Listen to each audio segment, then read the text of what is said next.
suis opérateur satellite. Je manipule surtout des stations du type satellite avec des paraboles de 4,50 m de diamètre jusqu'à des petites stations de 2-3 kg. Les besoins de l'armée de terre, en fait, par rapport aux satellites, c'est surtout en fonction des théâtres d'opération qui se passent à l'étranger. On utilise aussi des stations de 3 kg pour effectuer des missions de reconnaissance. C'est pour ça qu'on a des formations assez poussées pour pouvoir les utiliser. On passe d'abord un stage qui s'appelle le stage SITSIR, donc système satellite, pour avoir une spécialité sur d'autres types de stations. Pour celle-ci, c'est un stage qui dure 1 mois et demi. J'ai fait des études en faisant un bac STI génie mécanique. Je suis rentré donc dans l'armée 2 ans après que j'ai eu l'obtention de mon bac au niveau des télécoms, ce qui m'a permis d'obtenir des stages plus poussés que ce que j'avais à l'origine fait dans le civil.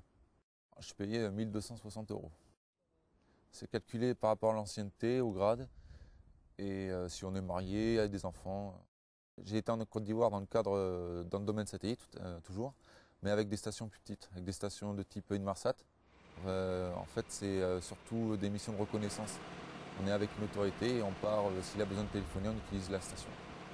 Un bon souvenir, c'est de pouvoir partir partout sur le pays, d'avoir des contacts avec la population, mais vraiment typiques, c'est-à-dire dans des petits villages, au fin fond de la forêt. Et sinon, mauvais souvenir, je dirais que c'est voir un peu la misère un peu de ce pays quand même. Donc c'est une expérience à vivre, parce que justement, ça dépayse complètement. Alors ce qui me plaît dans le métier que je fais, c'est surtout l'aspect technique et la diversité du métier. Donc on peut être amené à justement à partir sur des types de stations comme ça, comme le lendemain à partir à faire de l'instruction. Après on fait du sport régulièrement, on fait pas mal de choses différentes. Ce qui me déplaît, c'est la contrainte de la disponibilité.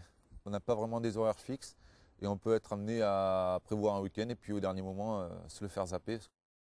Concilier une vie familiale avec le milieu militaire, c'est pas forcément évident.